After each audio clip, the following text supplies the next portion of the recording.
ازيكم يا احلى ناس. النهارده انا جايه اسير الجدل واقول لكم ان برجر الفراخ احلى واطعم الف مره من برجر اللحمه. النهارده جايين نعمل برجر الفراخ. مكوناتنا عباره عن كيلو من الفراخ، نص كيلو صدور ونص كيلو من الوراك.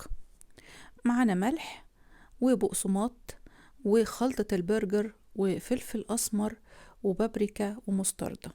هنقول للمكونات تاني المقادير بتاعتها واحنا بنعمل الوصفة. خلاص كده. عندنا بقى الكبة.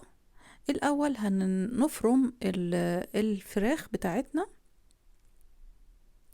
عايزين نفرمها كويس قوي لوحدها. تمام كده. بعد ما بتتفرم كويس قوي، يعني ما يبقاش فيها أي تكتلات، وده هيبقى شكلها النهائي. نبدأ نضيف المكونات التانية. عندنا 2 باكت من خلطة البرجر. على فكرة دي تنفع كمان للحمة، بتبقى حلوة قوي. كوباية إلا ربع من البقسماط، حوالي معلقة كبيرة من المستردة. عندنا بعد كده فلفل الأسمر، نحط شوية حلوين كده، حوالي ربع معلقة. ونحط الملح، طبعا الملح بيبقى حسب الرغبة. وهنحط البابريكا برضو ربع معلقة.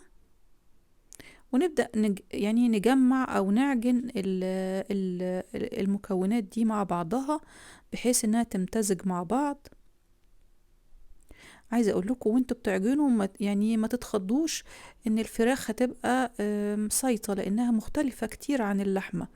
هتلاقيها بتلزق كده، فما فيش مشكله، اعجني فيها كويس قوي. بعد كده هندخلها التلاجة علشان تتماسك. شايفين بتشد معايا الجوانتي ازاي؟ خلاص كده احنا خلصنا. خرجناها من التلاجة، قعدت حوالي ساعة. هبدأ بقى ان انا اعملها في المكبس.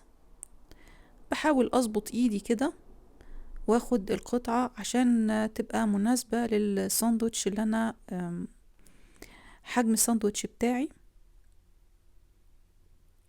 بحط كيس من فوق وكيس من تحت علشان ما تلزقش. لو ما فيش المكبس ده، طبعا اي غطا برطمان ممكن يعني يمشي الحال. تمام، هنخلص الكمية كلها. طبعا لو انتي مش قادرة انك انتي تظبطي بايدك، لو عندك ميزان ديجيتال يبقى حلو قوي.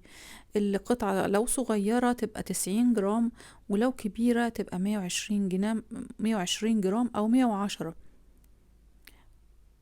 لو انتي عاملة مشروع او حاجة هتلاقيه طبعا الميزان بيبقى افضل. بندخله التلاجة تاني، وبعد كده بنعمله على الشواية. بنحط مادة دهنية قبل ما ننزله. كمان بنعمل معاه العيش، لازم العيش يتحمص كويس قوي معاه. وبنحط الجبنة عشان تسيح، وده بيكون الشكل النهائي. بتحطي المكونات اللي انت عايزاها.